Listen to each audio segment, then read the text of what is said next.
Sentiro sa kadunya, adang pakaidsa ko, nga bagidsa ko ha, kana tumataw, tamo ba bagidsa ko, inukit ko siya sa social media, para magkasabo ikasagot lon. Ngito, isa papanin, kasumama, na nagkapakayan, apumulawan sa binanin. Nga ikadwa, apakaidsa ko, kagina sumama, nagkapakayan, apang gamit sa silver. Ang ngayon man nagkapakayan agamamit sa server, nga ko pakaidsa sa ikadwa, nanginto sumama, nagkapakayan bun sa gamamit sa bulawan ang maputi. Ngayon man na kinabulawan abinani, kabulawan ang maputi. Uge, na bulawan bun langon. Inshallah tala, irespeto no inyaidza.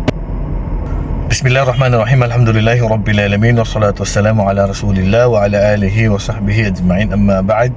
Assalamualaikum warahmatullahi wabarakatuh.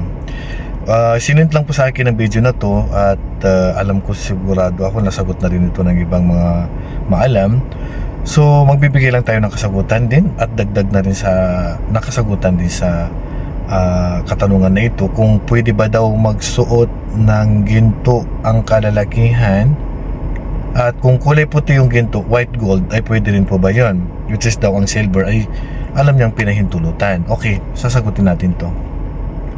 Ang ginto ay pinahintulutan ito sa kababaihan at ipinagbawal ito sa kalalakihan dahil ang propeta sallallahu alaihi wasallam, hinawakan niya po yung ginto sa kanan, nilagay niya sa kanan kamay niya, at yung silk na tela nilagay niya sa kaliwang kamay. At ang sabi ng propeta sallallahu alaihi wasallam, inna hadaini haramun ala dhukuri ummati hillun li inathihim. Ang dalawang bagay na to, sabi ng propeta sallallahu alaihi wasallam, yung ginto at saka silk, ay bawal. Ang propeta na mismo nagsabi na bawal sa kalalakihan at sa kalalakihan sa kanyang umma. At ang silk naman, ganun din po ang silk, bawal din po sa kalalakihan magsuot po ng tela na gawa sa silk. At ang dalawa na to, sabi ng propeta sallallahu alaihi wasallam, ay ipinahintulot lamang sa mga kababaihan sa aking umma. Ngayon, bawal talaga magsuot ang lalaki kahit anong suot basta may halong ginto. Halimbawa yung relo na may halong ginto, bawal pa rin kahit na may halong, yung ginto ay nakahalo lang.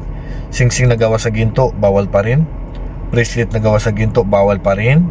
O anumang ilalagay niya sa katawan niya na bilang palamuti, bawal niyang suotin yun basta may ginto. Okay, paano yung white gold? Kung ang white gold na yan ay dahil nahaluan ng ibang mga hinahalo, tapos naging puti lang siya pero ang totoo ginto pa rin po siya, bawal pa rin. Hindi lang yung dilaw po yung ginto ang pinag-usapan dito, basta ginto pa rin siya, dilaw na ginto siya o yung white gold, bawal pa rin po yun kasi yun pa rin po yung hatol doon, wala pong pinagkaiba. Ngayon, tungkol naman sa gold plated, halimbawa yung kulay gold lang pero hindi sa totoong ginto, so walang problema dito. Pero pag-iwas ang pinakamainam kasi baka isipin ng mga tao na pinapahintulutan sa lalaki ang pagsusuot ng ginto. So iwas na lang sa hinala na hindi maganda mula sa mga kapatiran natin na uy, si Ustad nagsusuot ng singsing na ginto, yung pala hindi pala totoong ginto, white gold, ano lang siya, gold plated lang po. So pag-iwas ang pinakamainam kahit na ito ay pinahintulutan. Okay, tungkol naman sa silver. Ang silver, siyempre, ang propeta sallallahu alaihi wasallam nagsuot ng silver na gawa sa singsing na gawa sa silver. Pero pwede ba yung bracelet, pwede ba yung kwintas? Bawal po, bawal pa rin po. Ito po hindi po napagkasunduan ng mga ulama. Pero ang pananaw ng karamihan sa ulama, bawal pa rin po. Kasi po, which is, kahit naman na pinahintulutan ng propeta sallallahu alaihi wasallam ng silver na singsing, ito po yung nabanggit sa dalil.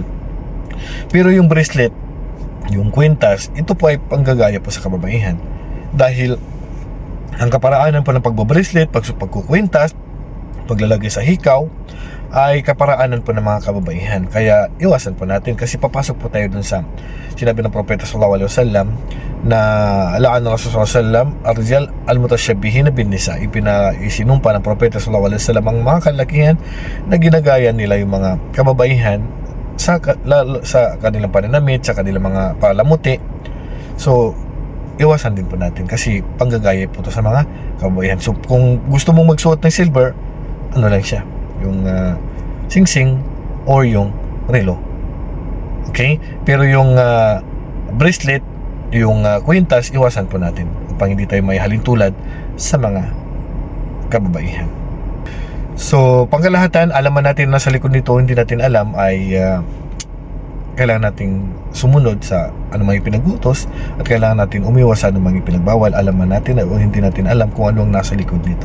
Hindi naman dito ipagbabawal sa atin ng Allah subhanahu wa ta'ala kung ito po ay makakabuti para sa atin. At lalong-lalo na sa kabilang buhay, para naman talaga ito sa atin.